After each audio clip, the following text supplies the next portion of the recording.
Hi everybody, I'm Jordan Williams, joined today by Jefferson Fisher. Welcome to 12 News. Thank you for having me, Jordan. This is a homecoming of sorts. It was Yeah. It was about 2 years ago when you and I sat in your truck and did a story. I think we parked at the Lumberton City Park. We did. And visited. At the time you had, I don't know, 300,000, 400,000 followers. Right. Now you've got millions. Yes. Connecting Southeast Texas with the world, quite literally. So welcome home, first off. Thank you very much. You're fresh off your first international trip? That's right. I just got back from London and doing a UK tour, all promoting the book and doing a lot of podcasts and all of that. So it was a wonderful time. I remember sitting, we had lunch, a year and a half ago at a cafe in Silsbee. It feels like forever ago. And you were in the middle of sort of the early stages of the book. Yeah. And just to kind of rewind, I'm interested in getting the backstory on why the book, what inspired you, and then how did you choose to really hone in on the art of conversations? Well, I was already making videos on how do you communicate, what's the best way for people to improve their communications, making very short, concise, 1, 2, 3 videos that were less than a minute. And then it just began time after time. I'd get people commenting saying, you need to write a book, please write a book, please write a book.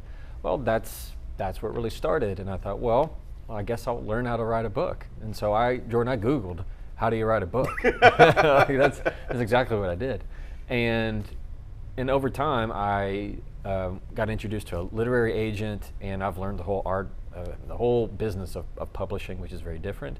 And I became very intentional on how I wanted to set up the framework I'm thinking I'm writing the book to the same person who's watching my content. How can I best help them? You know what I love about it, and folks, if you haven't read The Next Conversation, it's available at all your favorite bookstores. Yes. I love that you can go back and review. Each Right. chapter in itself can sort of be a self-help and redirection. If you start feeling anxious about a conversation or one of the topics, you can go back and revisit it. So did you design it not necessarily to be read from cover to cover all in one setting, or what did you think about that? Yeah, I wanted it to be a toolkit.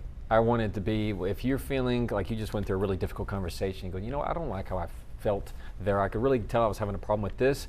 They could go straight to that part in the book and go, this is exactly why this happened. This is how you prevent that in the future, and this is what to do. So giving very concise, simple rules that all they have to do is, it's not like a big, huge mental shift. It's if I can just flip a few words or change and replace a few sentences, they will have a better conversation.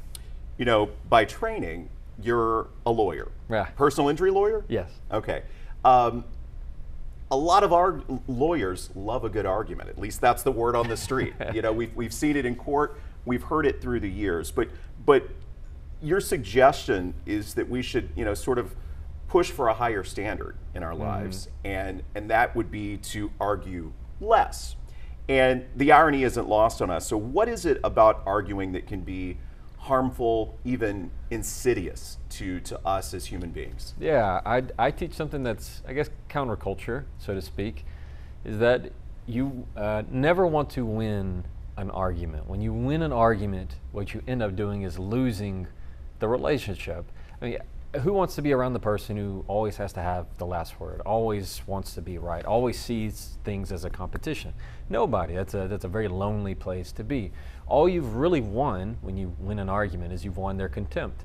You've won to be the first to apologize. You've won awkward silence when you see that person. You win the moment, but not the war. Exactly. You might win that moment, but you're not thinking what it's going to look like weeks from now or months from now. And so I teach that instead of seeing arguments as something to win, you want to see arguments as something to unravel. And when you see that there are knots in conversations, and the quicker you get and the more intentional you are at loosening those knots, you're going to have a much smoother line of communication. And that's where the heart of effective communication really lies. So when you feel it coming on, and we'll get through this, how do you reframe the conversation?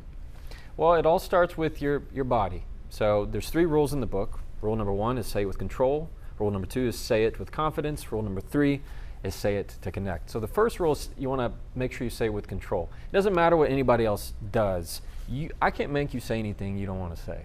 Instead of me trying to focus on how to control you in the conversation, where you first need to start is where I can control myself.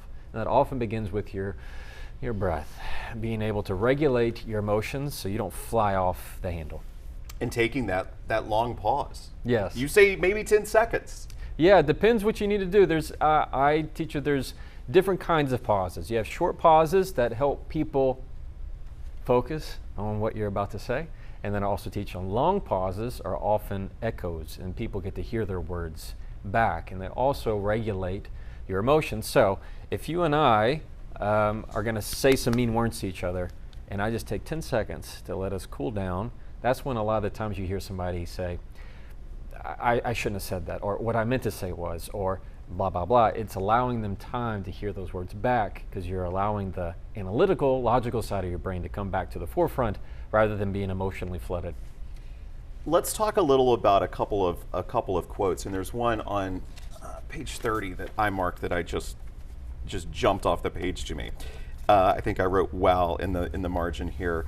Oh, you read it, man. Yeah. I'm about a third of the way. Nice. Okay, I'm very cool. early in, but That's awesome. I've gone back to review some of the things. But this one said, "When you tell someone that they're wrong, they become more convinced that they're right.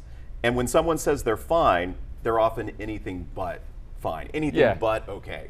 And I think that spoke to me, because we all have been in that situation where you may have crossed the line in a conversation and you say, "Oh, I'm fine." Yeah. But they're really not. No. I mean, they're not okay in any sense of the word. And you go on in that same page to say, the person you see isn't the person you're talking to. That's right. So they're putting on that everything's okay. Yeah, I mean, every single one of us has a struggle that we don't share with other people. I mean, nobody knows how your morning went, how the family is. I mean, everybody has struggles and grief that they don't share with other people. And when you are only talking and addressing the symptoms rather than being curious about the root causes of things, that's a very quick way to have a bad, difficult conversation. So it's having the patience and the discipline, be able to talk to that person that's behind the surface, so to speak. I think it's the normal time to have this conversation. You divide up, when you have an argument, you say the argument consists of two parts, right? What you describe as the ignition phase and the cooling phase. Right. Let's talk about that. It's like lighting a match. Yeah, it truly is. And so it begins with some friction. Maybe you said something I didn't like, or maybe it's a word choice you used, or maybe you went, okay. Something where I'm like, I don't like that. And it starts to grow, and then all of a sudden it gets heated, and now you're ignited, and now, you know what, we are in it. I'm now yelling, I'm now saying things, I'm feeling defensive, I'm trying to protect myself. And in bad arguments, you don't even really remember what you're saying. I mean, you don't even care if it makes sense or not. And you may not remember later on exactly how it even started. Yeah. In your book, you suggest that, I believe this is the part about the husband and wife and the kids' bedtime? Yeah, okay. Exactly. And I don't know if that was anecdotal with you and the wife or some of your friends, but it makes complete sense. They're essentially arguing in the early days about whether the kids should stay up or whether they, it's bedtime, we got to stick to the routine, get them to bed. And it sort of digresses from there. Yeah, it's just a very great example. Yeah, it's thank you. It's a quick example of you have two different mindsets. One says this is how we do it. The other says no, this is how we're going to do it. I mean, especially as parents, you have a lot of conversations on how do you discipline kids. What's the structure going to be? And so it's to highlight that there are two sides of every argument. One is the ignition of how could you believe this, and having a very bad fight. To then the cooling sounds like, I'm sorry I said that. I don't even know why I said that, or feeling bad about it. That's when a lot of people feel sad. They kind of feel they might cry. They might feel bad about it. There's an up and a down. It's just because the more tension, the higher the release. Is there, in a perfect world, we would avoid these arguments?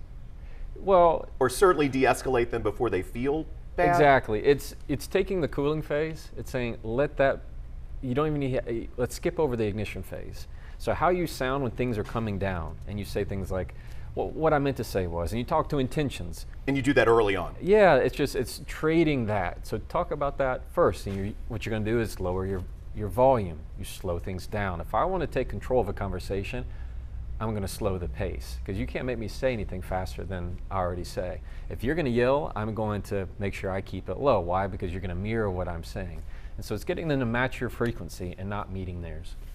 I want to talk about the idea that the problem isn't what to say, it's how to say it. And in a situation, maybe to stop and reconsider and just think, what do you want to know? What are you trying to get out of this? And that's one of the ideas that you suggest. Talk to me a little bit about what do you want to know from that person? Yeah, it's most people wait until they're talking to figure out what they want to say. And that leads to a lot of problems. What I teach in the book is your conversations, especially the difficult ones. I'm not talking about the everyday casual conversations with friends over coffee. I'm talking important conversations in your life. They need to have a goal. You're going to talk to your boss. Don't just wait until you start talking to kind of be, oh, what I mean to say is, you need to have a goal. Know where the finish line is, because that removes anxiety from the relationship. If you've ever had somebody come up to you and go, hey, do you have 5 minutes? What do you think? It was like, well, it depends. Are you going to tell me a joke? Are you going to try and tell me you're going through a career change right now in the middle of me answering this email? So you need to make sure that you are in line with the other person of where the goal is, where they know what you're going to talk about, and when is the conversation over. Have you ever been in that conversation where you're like, where do we get off? Like, I don't, where's the exit here? Am I saying what you want to say? Or is this what you wanted to talk about? What's the point? I viewed it as managing what you want out of the conversation, sort of front-end managing, whether it's with your boss or with your friend. Yeah. Setting expectations. And you also talk about not expecting the conversation to resolve the world's problems. You can't go into a difficult conversation and expect it to be a cure-all. Exactly. And so we often have this assumption that if I have one conversation with you, that should be the only conversation. We'll be done. You're going to get over it. And instead, we need to see more things as conversations over time. Let's say there's a difficult situation between me and you. If I say, I'd like to start a conversation with you, and it will take as many days as we need, it's going to be a conversation we have for a long time, but I just needed you to know at the end of it, you're still going to be my friend.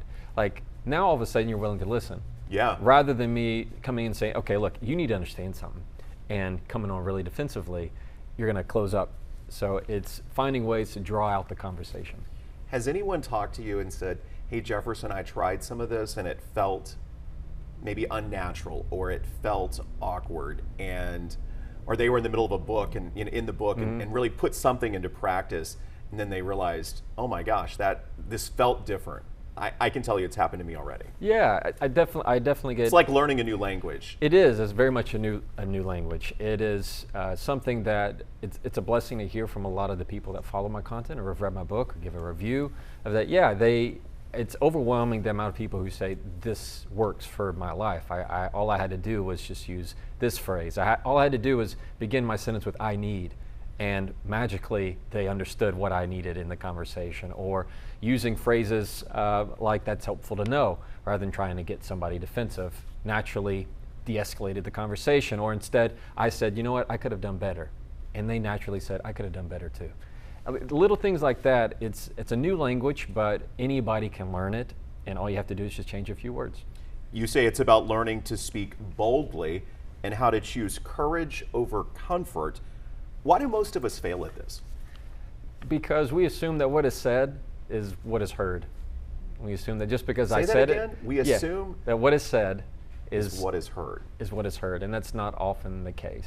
In other words, we don't receive it with the same meaning. Yeah, we only interpret it how we heard it in our head, but we don't feel it the same way somebody else does. That's why in an argument, I might go, okay, tell me what I said then. And then what do? You repeat it, and I go, that's not what I said. That's not what I said. What are you talking about? And we start arguing about it, and you're like, yes, you did. That's exactly what you said. Instead of this, that's not what I said argument, flip it to, well, what did you hear? What did you hear? Tell me what you heard. That's a lot more helpful. That's a lot more constructive to learning, okay, well, that wasn't my intention. What I meant to say was, see, the quicker you get to the intent, the quicker the knot becomes undone, the better and faster you can move. You have something you refer to as the ripple effect. Yeah. And I'm sure there's a good pond that we can all think back to as a kid, throwing the rock in and then watching it spread out. Essentially, words matter. And you say, like a rock tossed into a pond, what we say today affects how our kids treat other people, how our career evolves, and what people say about us. So when you go meet others, what is a good way to remember, no matter the stress level, that in that moment, your words will always, in a way, matter. Yeah, it takes a lot of work and a lot of discipline. But instead of thinking, what can I say that's going to zing? What can I say that's going to have instant gratification to me? Think about, how do I want to be remembered after this conversation? You have to think about the moments after it, because that's a whole lot longer. Those moments will last for eternity. But that one little moment where you think you can really prove their point, often it's just empty. Yeah, I mean, I remember things that when we were in elementary, I was at Sally Curtis, all right? Here in Beaumont. In Beaumont. And I can remember a kid, saying something that was mean to me. And I've never forgotten it.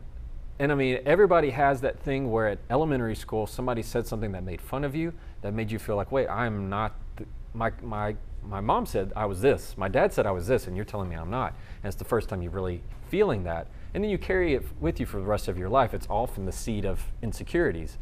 And so that kind of thing, it just illustrates we can hear something and we will keep it and carry it with us forever. Let's get back to the 3 themes of the book. Okay. And again, you say it with control, say it with confidence, and say it to connect. That's the framework, it's the outline. For folks who haven't read that, why'd you pick those 3? Or how did you pick those 3? It's really a framework of how I teach communication, and especially over in my social media videos, putting them really into boxes. One is how I control myself. So if I want to control a conversation to have a better outcome, I first have to control myself. 2, if I want to feel like I'm stepping into myself, standing my ground, I'm going to say it with confidence. That's using an assertive voice. And then on top of that, I'm going to say things to connect. That means, how do you have difficult conversations? How do you communicate in a way that even if it's hard, even if it's bad news, how do you still connect? Triggers. There's a whole section in this on what triggers us. Yes. From what triggers a physical response to what triggers our brains in a way. How do you use your own triggers to identify triggers in others? Because that's kind of what you're getting us at. We need to know what makes us tick, and in turn that helps us understand better what makes our friends and families and coworkers tick. Right? Yeah, I teach that what triggers you teaches you.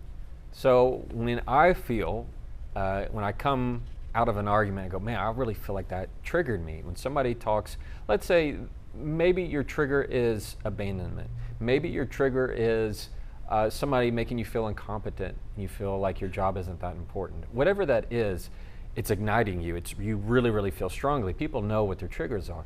Here, you use that same mentality to understand people also get triggered. And often what you hear is when somebody is yelling, it's not them just yelling, it's a bid for connection. They want to feel heard. They're also maybe afraid of something, or they feel like they've been triggered by something. And so it's using that kind of mindset of rather than just saying, how dare you speak to me that way? It's the mindset of, I wonder why they said that. I wonder why they're yelling. I wonder what's going on. It's almost the mindset of, this probably is not about me. Exactly. I've definitely used the phrase, I don't know what's happening here, but it's not about me. It's not about me. I'm just participating. I'm a recipient of whatever the situation. Whatever the situation is. But that's smart, because it removes you, it keeps you distant and objective for what's happening. So if we understand the triggers, what's sort of the next step? Well, once you understand what triggers you, it's starting to lean more into your assertive voice. It's using words that is going to produce a more confident outcome, no matter what, because at the end of the day, you want to make sure you can still stand your ground. We have what I described as some short takes. So I'm going to share some things. You offer some of your responses. You say speaking directly doesn't mean you lack empathy or consideration for someone else's feelings. Why? Well, because you can be direct and still be kind. People often feel like they have to be super hesitant in their language. Often, whenever you lack clarity, it creates confusion, and often that's not very kind. If I am trying to beat around the bush instead of just telling you how I really feel, it's not nearly as genuine. Confidence is not an act, it is an outcome. The more assertive you are, the more confident you feel, and this creates what you describe as a positive feedback loop. How do you get people thinking that way? Well, it's the same thing of, if I told you right now, Jordan, I said, I need you to be mad at me. Just be mad at me. you would have a very hard time manufacturing that feeling of being mad. Yeah, I'm not a good actor. Yeah, I'm just yeah. not. Now, but if I kicked you in the shin, right now, you'd probably be a little mad, because it came from something. Same thing with confidence. You can't just conjure the feeling of confidence. It has to come from something. It comes from assertive acts. So I teach that confidence is as assertive does. The more you use your assertive voice, and I lay out exactly how to do it, how to use it, what it sounds like. When you start to use your assertive voice, the outcome is feeling more confident. Standing your ground and speaking up for yourself is self-care. Yes, it is.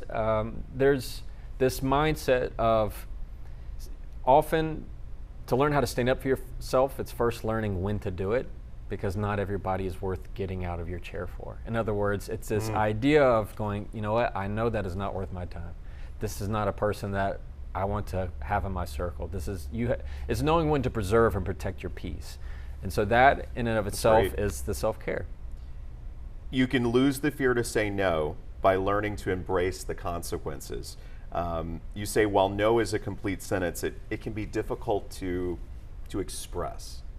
Yeah, we often are afraid to disappoint someone. We don't like that feeling, but whenever you get really good at it, you realize life is going to be just fine. Whenever you're afraid of disappointing somebody, you are feeling their feelings for them. And they didn't ask you to do that. And the truth is, life is going to go on for them. When you feel like you're afraid to disappoint them, what you're saying is they're not emotionally resilient enough to be able to handle life without you, or to handle the truth, or be able to withstand whatever you need to say. Instead, flip it to say, you know, I'm telling you this because I know you can take it. I'm telling you this because I know you care. I'm telling you this because you value transparency. Whenever you're calling them up to the value you want them to have, they will always meet it. And what if they don't? It's going to be new for them. So you think about it, say an existing relationship you have with a family member, or maybe it's your boss, and most of the time in the past, you received whatever they were giving, even if you didn't like it. Yeah. And you just sort of said, oh, this isn't about me, they're having a moment. But maybe in this new framework, the new reality is Jordan's going to say, I don't like the way that makes me feel. Mm-hmm. You hurt me. This is hurting me. Or I need more time.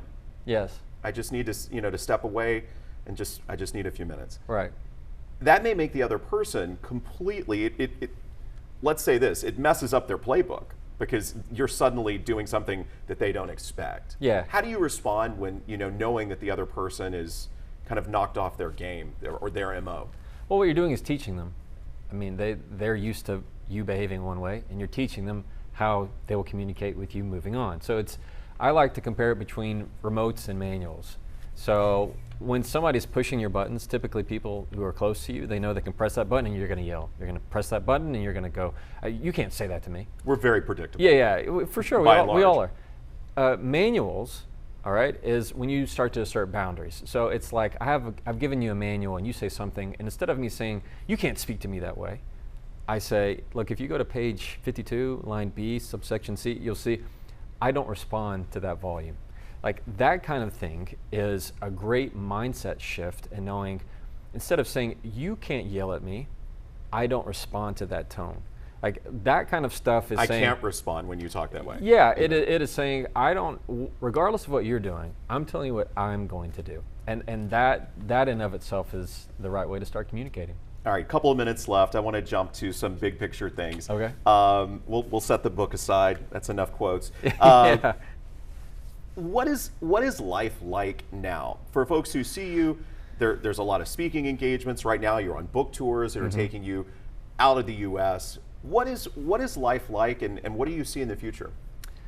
Life is still being Jet and Ruby's dad. It's still being Sierra's husband. It's still being You still local. live here? I still live here? Yeah, I still live in Southeast Texas, and so it's nice to have that sense of solid ground, and knowing that the people who follow me, they're just in my phone, and knowing that he does answer DMs, but I bet like on Instagram you get thousands a day. Yeah, no doubt. Yeah, I think we get about probably 2,500 a day, but it's the numbers of it, and it's a lot of followers, and you just don't really think about it. And so the only thing is that I don't really have somebody here to talk to about it, because I don't think there's anybody else around here that is like in my same space. I kind of fell into this because people pushed me towards it in a good way. I feel it was very purposeful. Exactly. You felt led to do this. Yes, absolutely. And I absolutely I feel like it's a calling. I definitely feel like I'm walking in my purpose.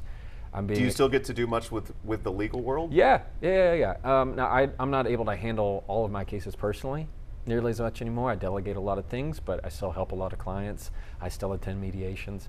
So I always keep a foot there. But yeah, it's been, every part of it's been a new adventure for me, of learning a whole lot. So it takes a lot of discernment of knowing what's going to be the priority, still prioritizing your life here, because this is real life.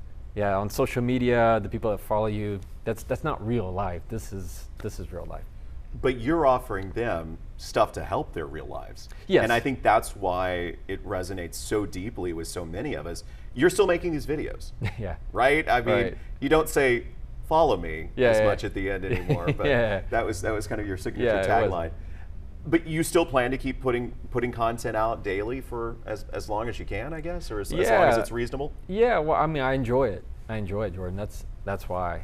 Because when I do a book signing, or I go somewhere, or I'm somewhere random and somebody stops me, it's because there was a video that I made when I was alone in my car, but that spoke to them and made real life change for them.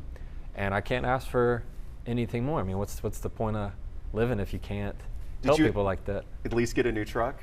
No, you're still in the same one. Yeah. Well, that truck died, and then I'm in my wife's old used GMC, so that's what we're doing right now. Well, it's good for videos. I mean, it works well. I mean, it's paid for, so that's even better. Yeah. Especially with storm season here upon us. No joke. What do you want people who don't know Jefferson? You know, I feel like we have the chance to sort of pull the curtain back a little bit. Yeah. I will tell you, folks, I've interviewed, visited, had lunch with Jefferson a couple of times, and would call him a colleague and friend. And I think what I would say is, this is really you. Yeah. And when people think about people who are on stage presenting to Dave Ramsey conferences and to large crowds, they think, what is Jefferson really like? And I will tell you, at least from what I can tell, this is real. Yeah. That has to help. Yeah. Because when you hear about celebrities and folks who've made it big going on stage, sometimes what you get is not exactly who they are. And not having that authentic self really goes against the whole idea of the conversation. Yeah. You're trying to get us to be as the best real and authentic versions of ourselves. Yeah, well, I appreciate that, and we're definitely friends, Jordan. Yeah, we've shared chips and salsa. I think that solidifies it. He also made me have salads once at lunch, and I was hungry by 2 o'clock. But we won't complain about that day. Yeah, but no, I mean, when I started my podcast, which is the #1 communication podcast in the world, my first guest, I wanted to be my parents. You know, and it's always been never getting above your raisins, kind of. That's how I was raised, and so being able to help real people, is just the greatest joy. And I feel like this is a gift that's my parents prayed for, and for me to be able to use it, share it, is I truly feel being able to share my blessing, being able to help people for the right reasons.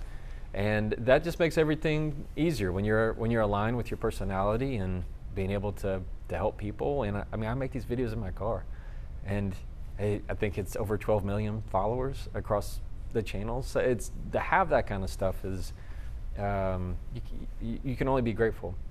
Well, it's powerful stuff. The content is out there, and you're gonna keep it coming. Yeah, that's the promise. The book is available. The next conversation: argue less, talk more. We might get you to sign some of these. Definitely, I'll definitely sign as many as you want before you leave.